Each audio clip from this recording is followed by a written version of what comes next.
they spoken up for black coaches? When? When have they spoken up for black executives, GMs, president of basketball operations? When has that happened? LeBron, all of them, everybody.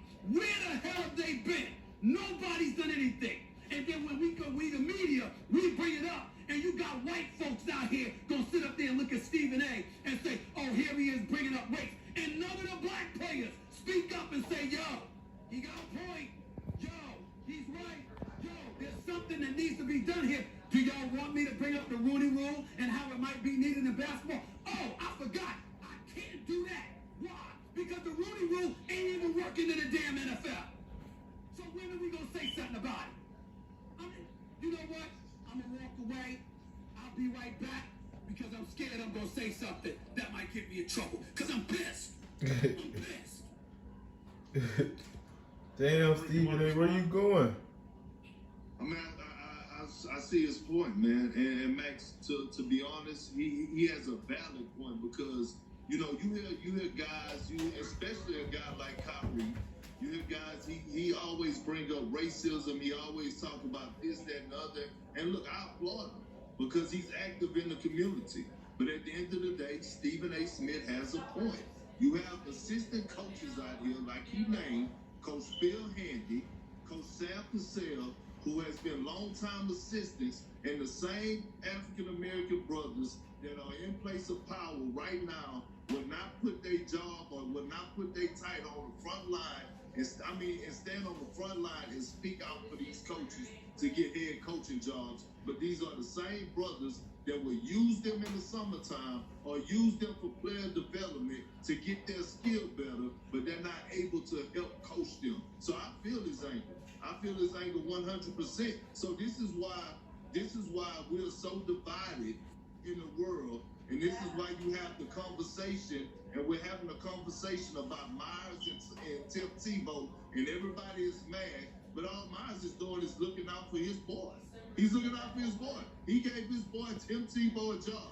When there's others out there that are more deserving and have the credentials and have been and still in the game or haven't been away from the game like Tim Tebow, but he looked out for his kind, and that's what Stephen A. Smith is saying. I think the elephant in the room is that this happened with the Celtics.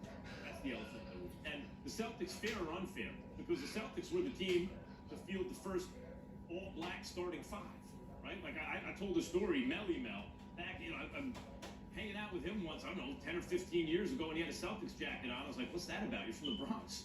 And they started the first black starting five. I've always been a fan since then. So maybe it's unfair to the Celtics organization. They have this great history. But, even the word Celtic or Celtic, right? And you're dealing with an area with a big Celtic population of Irish American, Scottish American, everything else.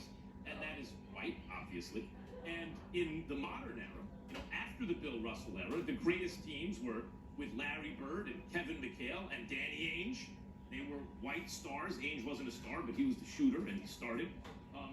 And I think that because they have a reputation, fans in the area, again, fair or unfair, Kyrie Irving just recently brought up, I hope there's no subtle racism when I go back. And he stepped on Lucky, their mascot, their logo, right, which is also a Celtic character. And I think so race, the idea that a white coach loses his job and then becomes GM, then what Molly said, there's a sense of failing upward and that there's some racial component to it.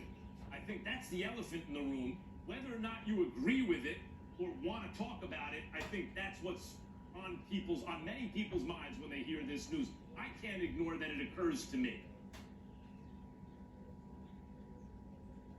All right, I'll just wrap it up by saying this. I will never understand what it is like to be black and to walk in your shoes, Stephen A.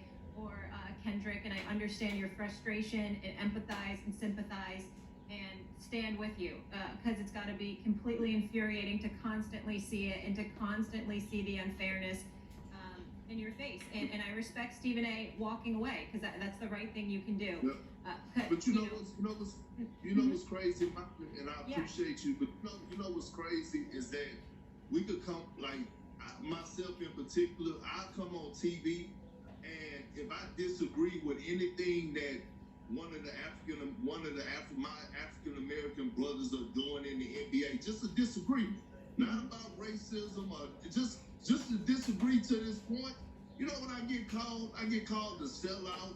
I get called the coon. When I'm just You talking about KD? Basketball takes, but here it is. You got actual guys out here who are making hundreds of millions of dollars and got a lot of power to put people in position to be successful.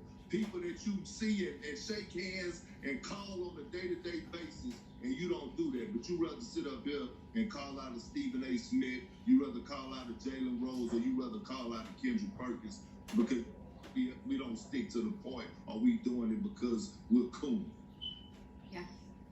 All right, we'll leave it there. And yeah, again, it's flagrant and just letting you know.